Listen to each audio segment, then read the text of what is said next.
You ever hear the sound of cold steel scissors snapping in a silent classroom? I'll never forget Itho it echoed off the walls the morning Justin Sinclair decided to play God with Jasmine Carter's life.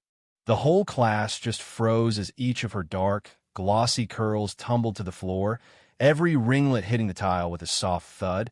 More than 20 of us sitting there, too shocked or maybe too cowardly to do a damn thing. What started as a sick prank one rich boy trying to remind a scholarship kid of her place ended up tearing Sterling Academy's golden reputation to pieces, dragging out secrets so ugly even the parents were scared. And you know what? It landed a few big names right behind bars. They thought Jasmine was an easy mark, just some poor black girl who'd stay quiet. But let me back up a sec. Nobody had a clue she'd make them pay the highest price of their lives.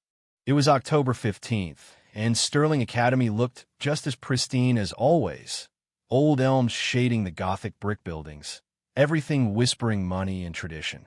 Jasmine, just 17, kept her head up as she walked across campus, backpack over one shoulder, hair pulled back in a ponytail, so neat you could see how much she cared.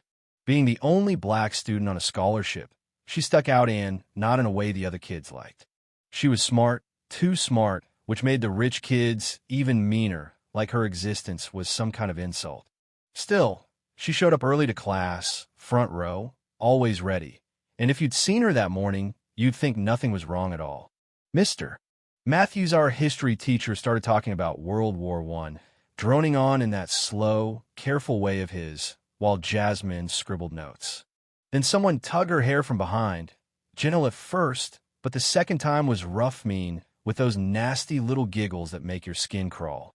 She kept her head down, trying not to give them the satisfaction, but then came that metallic hiss, the scissors, right behind her ear. She flinched, but not fast enough. In one brutal sweep, Justin cut right through her hair. There was this awful pause, and then laughter, real ugly stuff, while a few of us just stared, wishing we were anywhere else. Jasmine reached back, felt the jagged mess where her curls used to be, and you could see in her eyes she was done playing nice. She turned and faced Justin. He was still holding those scissors, a smug little king in his kingdom. Behind him, his loyal crew, Blake, Emma, Derek. They were all watching, waiting to see her break. She looked at Mr. Matthews, hoping for something, but the man just kept writing on the board, pretending not to notice. His voice was flat, almost bored, as I was saying the Treaty of Versailles like nothing had happened. The whole room felt like it was underwater, nobody moving, everyone complicit.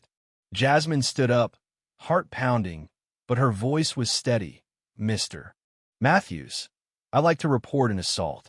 He barely looked at her, said coldly, "Sit down, Jasmine. Don't make such a big deal out of this." But Jasmine, she didn't back down. Should I collect the hair as evidence for the police, or just leave it here? Justin's smile faltered.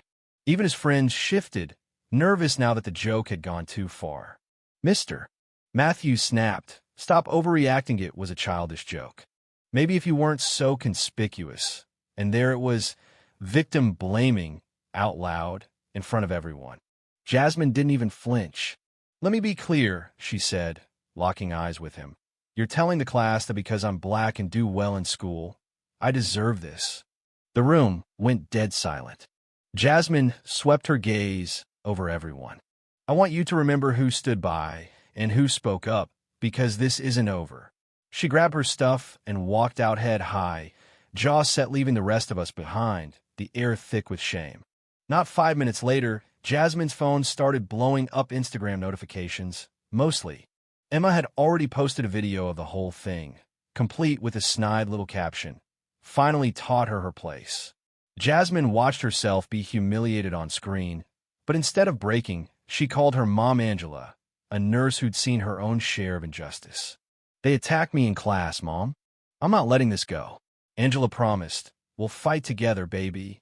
Next, Jasmine called her Uncle Mike, a local news reporter, and Lauren Kim, a civil rights attorney. By noon, justice for Jasmine was trending. Suddenly, Sterling Academy, the school everyone envied, was a viral disgrace. Principal Brooks tried to contain the wildfire, summoning Jasmine to her office. The woman tried to sound sympathetic. This was just a misunderstanding. Jasmine let us handle it internally. But Jasmine pulled out her phone, laid down screenshots of group chats where Justin and his crew planned the whole thing, even bragged about posting it. Brooks went pale, tried to threaten Jasmine into silence, but Jasmine just smiled calm. I see. I've already contacted my attorney. You can't bury this. Brooks realized then the old rules didn't work anymore. As Jasmine left the principal's office, Catherine Morrison Blake's mother stopped her in the parking lot, handed her a silver USB drive. This is everything I've collected: emails, documents, proof of systematic bullying and cover-ups. I let my daughter become part of it. I won't stay silent anymore. Jasmine saw the pain in her eyes and felt the weight of the evidence in her hand. You know this could destroy your family? She asked. Catherine nodded. If it means protecting kids like you and my daughter, it's worth it. That night, Jasmine and her mom sat at their old kitchen table, staring at the USB. Angela worried for their safety. These were powerful people, but Jasmine reminded her, if we don't speak up, who will? Together, they decided to fight. When a lawyer for Sterling showed up, offering hush money and upgraded scholarship, college tuition, anything to keep quiet, Jasmine held up the USB, stared him down. I'm not for sale. I want justice. The man left, defeated. Then came a call from Alexandra Chinner's sister, had been a victim too, forced out years ago. They're holding an emergency meeting to expel you, Jasmine. You need your lawyer. The next morning, Jasmine, Lauren Kim, and Alexandra marched into the boardroom. Justin's father, Principal Brooks, the whole school's power structure all waiting, smug as ever. Jasmine faced them, set the USB on the table, and plugged it in. Screens lit up with emails, secret meeting recordings, proof of cover-ups and threats. The boardroom turned into a crime scene. Lauren Kim's voice rang out. The FBI should see this. And right then, agents walked in, real movie stuff, arresting Sinclair, Brooks, and the rest, while the whole school watched in stunned silence. It wasn't over. The trial was a media circus, news vans parked outside, Jasmine and her mom sitting up front, Judge Harper presiding. The evidence was airtight. Justin got 18 months in a correctional facility, banned from every university in the country. Mr. Matthews and Principal Brooks got years behind bars for their roles in the cover-up. When a verdict came down, applause broke out, and Jasmine, tears running down her face, knew this fight wasn't just hers anymore. Word spread. The Carter Act, a new law to protect students from discrimination, passed through Congress like wildfire, Jasmine testifying before a sea of lawmakers and cameras. Sterling Academy closed for good, its assets turned over to victims' families.